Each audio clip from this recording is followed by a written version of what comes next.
If you are a fan of The Office, you're going to enjoy this. If you're a sports fan, you're also going to enjoy this because with us right now is a man who's got a brand new book out. If you love oral histories, you will really enjoy Welcome to Dunder Mifflin, especially if you're a fan of The Office, because not only did he play Kevin Malone, but he is also somebody that lived it, knows it, and told the story. Book came out about a month ago. It is a bestseller. No surprise there. He's Brian Baumgartner, who joins us right now on location. He's in New York. He's trying to stay warm here as we continue on the show. Brian, welcome to Sports Talk. Great to have you on. How you doing? Thanks so much. It's great to be here. Well, first off, I know you've been pretty busy, not just with the media tours around for the book, and congratulations on that, but your passion is also sports. So you find yourself now in New York City, and here you are getting a chance to work on the NFL Network. Good Morning Football this morning and also tomorrow as well. What's that been like for you? Oh, I'm having an absolute blast. I'm also learning what it's like to do live television for 3 full hours very early in the morning. It's a challenge. I don't know how these guys do it day after day. You really get an appreciation for the hard work that they do. But I'm having a great time. I love football, and being able to talk it with those guys, really fun. Especially when last night's Monday night game ends around 11:30 or midnight New York time. Then you got to turn around, be there, and be ready to go at 7 a.m. East Coast when they kick off the show. Yeah, and there's many meetings that happen before that 7 a.m. start time. So, I was conflicted. I was like, I have to watch the game, right? I got to know what happened because that's what we're going to talk about. But also, I needed to get a little rest. It was a great game last night. I picked the Rams to win. The Rams did indeed put it to the Cardinals pretty good last night. So it was a good game and fun to be with those guys today. Before the game, we thought Cardinals, Packers, and Bucks were really the top tier in the NFL and the NFC. And then after that, you had the Cowboys. And then you had the Rams. After last night, does it change now? Do you put the Rams in that same category with the Packers and the Bucks? We had quite a bit of discussion last night, and the NFL, as it is really every year, is up and down. I think particularly in the NFC, there are really 5 teams. Now, of course, some deep wild card team will end up winning it, but I think you got to put the Cowboys in there. They have not looked quite as sharp recently. And I think you got to put in both the Rams and the Cardinals. So, how it shapes up, the Packers are certainly looking good now. As long as they keep going to keep that number 1 seed, it'll be tougher for anybody else really but the Buccaneers to do it. But I think all 5 of those teams are tough. I think the advantage to winning the division is the 1 seed gets the bye, and the other seeds, it's going to be tough to be the 4th seed. Like I don't know that you really want to be Dallas or whoever ends up 4 and having to play either the Rams or the Cardinals in that week 1 wild card weekend. I want to get to the book with you, and we're going to definitely do that. But first, tell me, how does a guy growing up in Atlanta become a Packers fan, especially early 80s, Brian? You had Steve Bartkowski throwing the ball everywhere. The Falcons had those great red helmets. They were fun to watch, playoff type football. How did it happen? When I moved to Los Angeles, the show started. I started playing in this kind of pseudo celebrity golf tournament. And early on, before Mr. Rogers was Mr. Rogers and dominated his neighborhood, he was this kid out of Cal who was sitting on the bench behind Brett Favre. And I met him. We became friends. We played a lot of golf together. And at a certain point, very early on, for me, it became, am I going to root?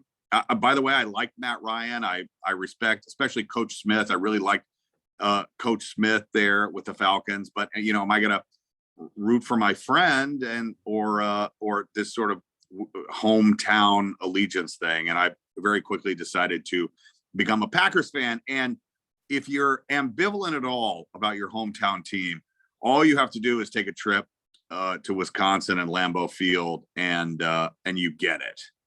they're truly, I've been lucky enough to go to a lot of different cities, a lot of different stadiums, college and pro, and there's nothing like it. There's nothing like the experience of going to Lambeau Field. So it's once you're in, it's really hard to get out.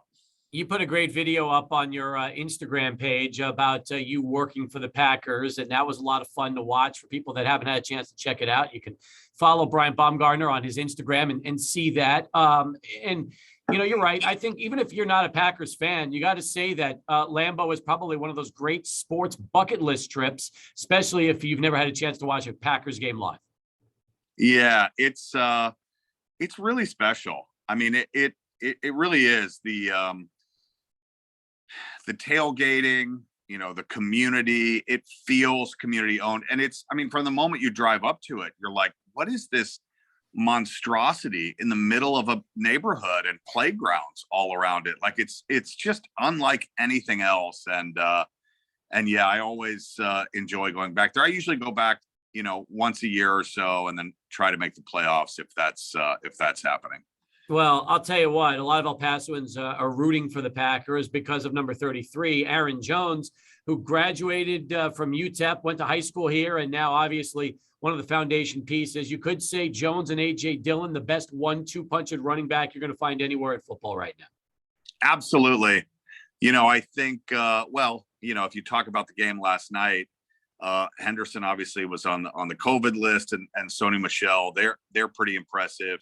You've got, the two guys in Denver that are ripping through people. But yeah, I would put Dillon and Jones up with anybody. And I think, the added dimension that they give the offense is, it's impressive.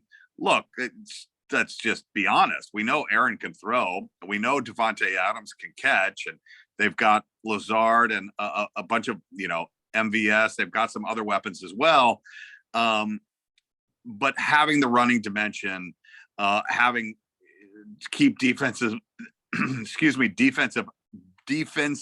honest, having to defend the run is really impressive. And those two guys, and Aaron, especially Jones, catching balls out of the backfield too, gives them a new dimension that they haven't had as much.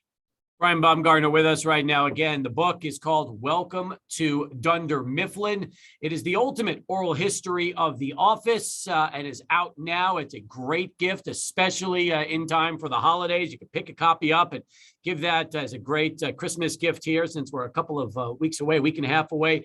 For you, obviously, it's a dream job. And the more you read the oral history and learn about the story itself, I think what blew me away is that it was all a bunch of unknowns, really, up until the 40-year-old virgin was Steve Carell. You guys were handpicked essentially because nobody really knew you. And there was a lot of uncertainty as to whether or not the U.S. version of a popular British show would even make it here in the States. And reading your story about how this came about told a lot of us that loved the show but never really knew a lot of the behind-the-scenes footage, just how risky it was at the time, Brian.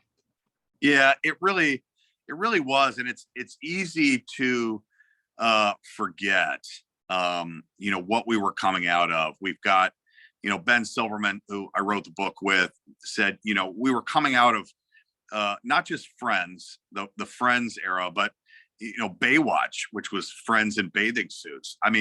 And we were not that. In talking to people now just about the show, we were the number one scripted show on NBC at the time that we were on, but we weren't like Friends, right? Like we weren't billboards in Times Square, and we weren't on the cover of Vogue every month or whatever. Like we were just kind of different and became this little engine that could.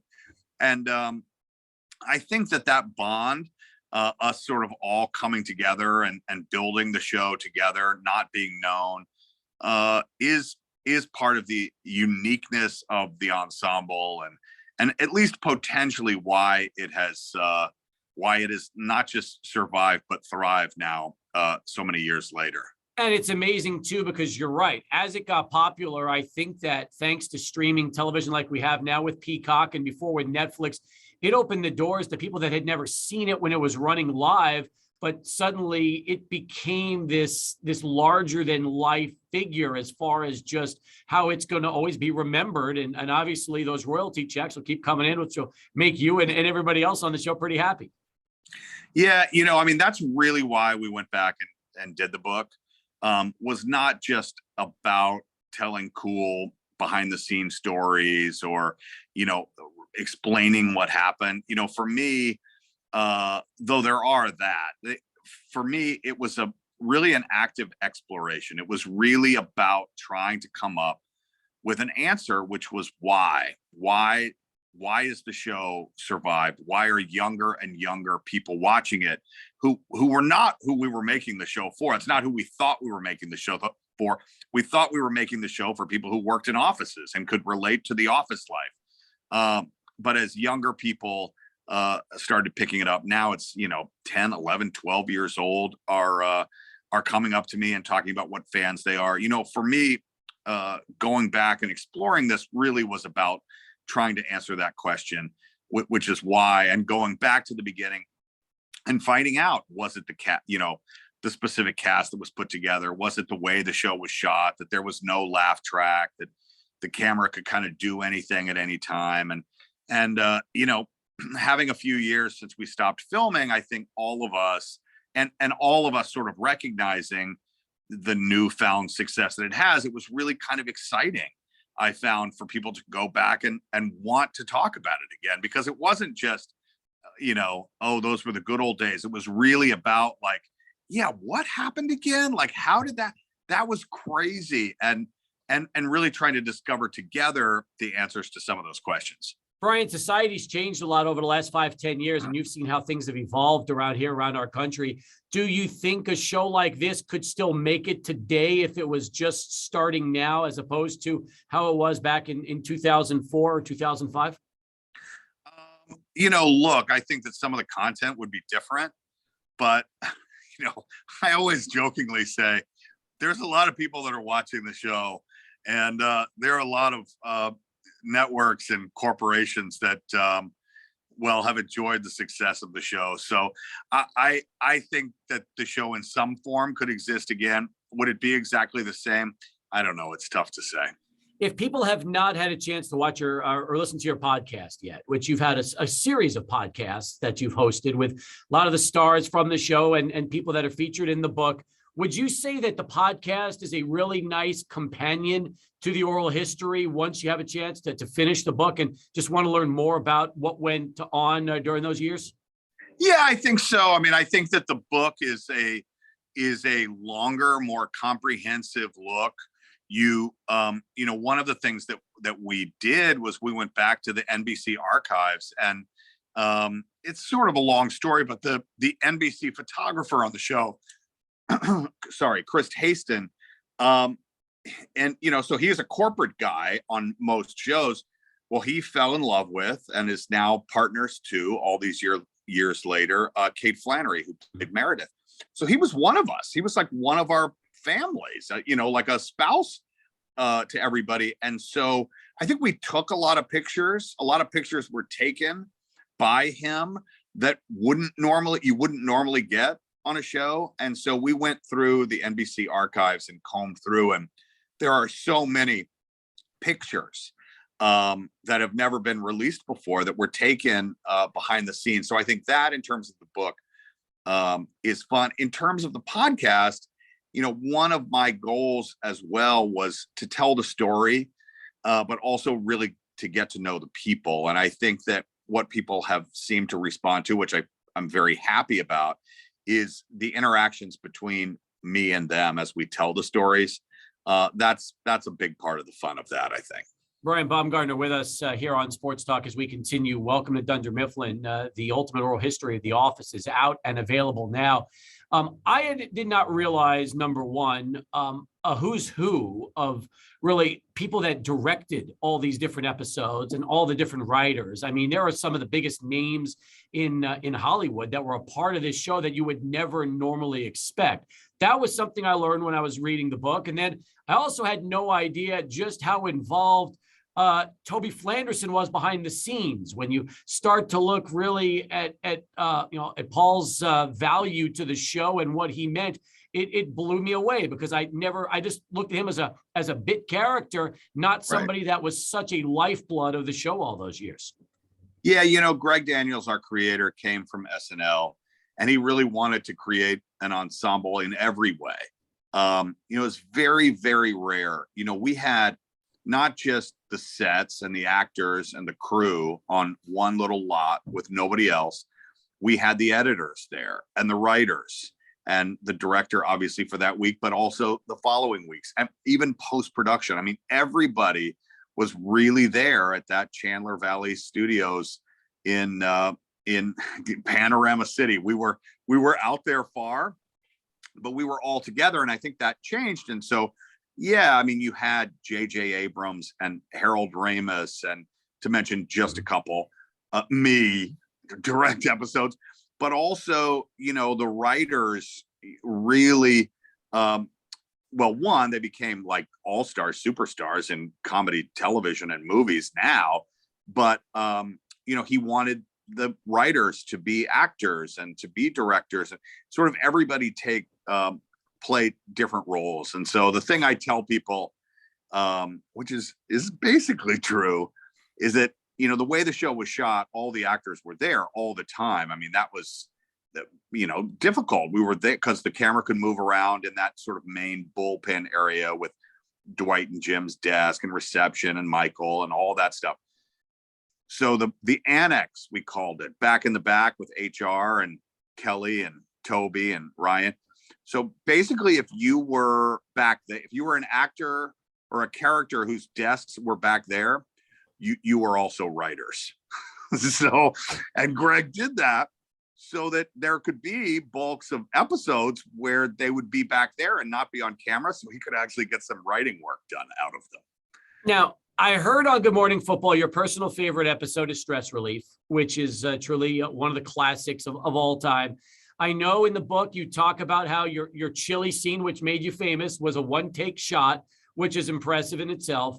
I want to know, how many takes did it for you to start hitting 7 or 8 jumpers in a row in the first basketball scenes? Because there's a point in that when you're in a suit, in a sport coat, and dressed like you're in the office, and you're banging away outside shot after outside shot, and the camera never leaves you. So there's no jump cuts. It's a legitimate, you're making 7, 8, 9 shots in a row.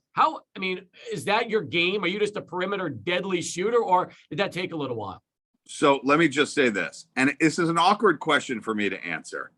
All I can say is you can ask anybody. Suit, tie, dress shoes, 15 feet, free throw line extended around the arc, 13 in a row, one take. Wow.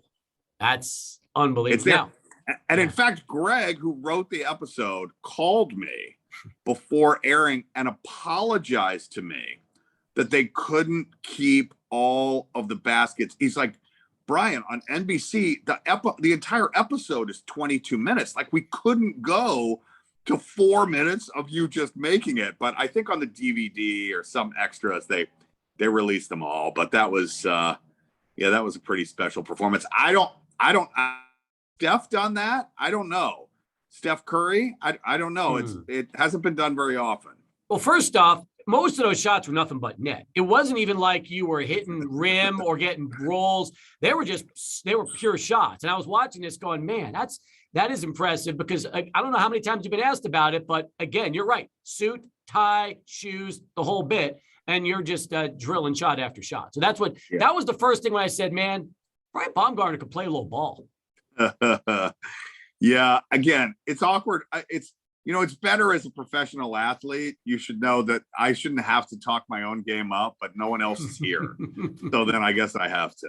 There you go. Back to sports for a second, because we started it. We'll end it like that. We talked NFC earlier, AFC right now. You've got really the Patriots doing what the Patriots do. And now it looks like Belichick has found his next great franchise quarterback in rookie Mac Jones. When you look at the AFC, Buffalo's sliding a little bit. Pats are rising. Chiefs are on fire. They've won 6 in a row. Who do you like to come out of that? Well, I'm not going to spoil everything that I'm going to say tomorrow, but I will say this. This is just me. And of course, just like anybody, I can be proven wrong in 2 days, but I think the Chargers win on Thursday night against the Chiefs, which, as Peter Schrager explained today, really gives them it would be very difficult for the Chiefs to come back. I think the AFC with the Chargers in potentially the 2 seed, if not more, the North has kind of fallen apart. I think there's a really solid argument to make for the Bengals there, as crazy as that sounds at this moment in time. It's difficult. I was a big Bills believer here at the beginning of the season. Clearly something is not all right there in Buffalo right now. But how do you doubt New England? Even the premise of your question is like, is Mac Jones the next? I don't know. Is it Belichick? I don't know. They just keep winning, and it's hard to understand. He just seems like the perfect quarterback for that system. That's the best way to put it. There are certain guys that are great system quarterbacks, and Jones seems like the next one in line. Not going to say he's the next Brady. He just works for what they do is the best way to put it. So, Yeah. We had a long discussion today about this. Can a person say, for example, if you change Mac Jones and Zach Wilson, is it better? Are the Patriots, do the Patriots have a worse record? Are they reversed? I don't know. But there are people smarter than me that can talk about that. Does Georgia come back and win the national championship in college football? Yes. Okay. That I feel very good about. I think, look, it's really hard to be perfect. And I don't know. You just kind of felt Alabama just had to have it. And I think Georgia was probably a little overconfident. But I think they come back and do it. Okay. As a Braves fan, how special was the baseball season prior to the lockout? Yeah, we'll see. They had a really special season, and who knows what's going to happen with that next, right? I suspect they'll be back playing, and the Braves will try to defend, but who knows? Final question. Now that the book is done, and I'm sure you've got a lot of projects coming up in the future, what is the best way to describe, after people that have loved the show but have never read the book, what do you think that they'll enjoy most from really having an opportunity to read Welcome to Dunder Mifflin? I'll tell you, I think for the casual, well, I'm not even going to say casual fan of The Office, for even a rabid fan of The Office, to a casual fan of The Office who discovered the show on Netflix or streaming at some point after it aired, I think that learning what was going on at the time it was going on will be really fun for people, because the way the show changed based on what was happening, that we were almost canceled, the change to the character of Michael Scott, softening him a little bit, that sort of journey. When you learn those things and you go back and watch the show, if you enjoy the show, I think that will be tremendously pleasurable for people. Look, like, for example, this is a teeny example, but you just brought it up. Stress Relief is my favorite episode. Now, one, I think it's a great episode, and it's my favorite episode now. It might change next week, right? But it's my favorite episode. But a huge part of that is that episode of a television show I was on aired immediately following the Super Bowl. Like, it was a Super Bowl episode. And so, like, to have that sort of information, watching that fake fire drill at the beginning of that episode and imagining that sort of coming off of, the biggest night in television in the country, that's cool. And I think for other people, look, there are, who were fans from the very beginning and watched it every week on NBC and sort of know a lot of those things, or at least are reminded easily about those things. There are things that I learned that went on behind the scenes by Steve Carell and many, many others that that I didn't know about. So I guarantee you they didn't know about them either. So so there you go. The name of the book, Welcome to Dunder Mifflin, The Ultimate Oral History of the Office. He's Brian Baumgartner joining us here on the program. Hey, appreciate everything. You were terrific. We'll look forward to watching you tomorrow morning on Good Morning Football, and happy holidays, my friend. Thank you. Thank you so much. And to not only El Paso, but the great state of Texas. I miss you, and I can't wait to be back soon. Happy holidays and a very happy new year. There he is.